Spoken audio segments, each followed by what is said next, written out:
Hello सगळ्यांना, माझ्या एका नवीन व्हिडिओमध्ये तुमचं सगळ्यांचं अगदी मनापासून स्वागत करते. तर आज ना भाजीला काहीच नव्हतं घरामध्ये, तर काय करावं असं बघत एक कांदा दिसला, एक टोमॅटो दिसला आणि एक बटाटा दिसला. चला म्हटलं याचंच काहीतरी बनवूया. तर मग मी इथं एक मोठा कांदा कापून घेतला, टोमॅटो एक कापून घेतला, तुम्हाला हव्या त्या शेपमध्ये तुम्ही कापून घ्या. बटाटा पण एक कापून घेतला. त्यानंतर इथं 2 चमचे तेल टाकून घेतलं, त्याच्यामध्ये जिरे मोहरी टाकून घेतली, कढीपत्ता टाकून घेतला. हे छान तडतडले की त्याच्यामध्ये कापून घेतलेला कांदा टाकून घेतला. कांदा चांगला लाल होऊन द्यायचा, नाहीतर टचर टचर लागतो खाण्यामध्ये. मग चांगला लाल झाला का कांदा, त्यानंतर ह्याच्यामध्ये एक बटाटा आणि एक टोमॅटो कापून घेतलेला होता ना आपण, तो सुद्धा याच्यामध्ये टाकून घेतला. तुम्हाला हवं त्या शेपमध्ये तुम्ही कापू शकता, मी स्लाइस केले होते उभे.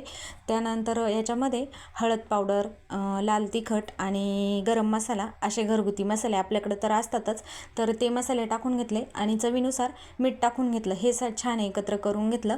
त्यानंतर ह्याच्यावर ना झाकण ठेवून ना बटाटा शिजेपर्यंत याला वाट बघितली. त्यानंतर टोमॅटो तर खूप लवकर गाळ होतो, त्यामुळं फक्त बटाटा शिजवून घ्यायचा. 5 मिनटं खूप झाले ह्या भाजीला शिजण्यासाठी. ही भाजी तुम्ही भाजी, भाकरी किंवा भातासोबत सुद्धा तोंडी लावू शकता. चला, आवडली का?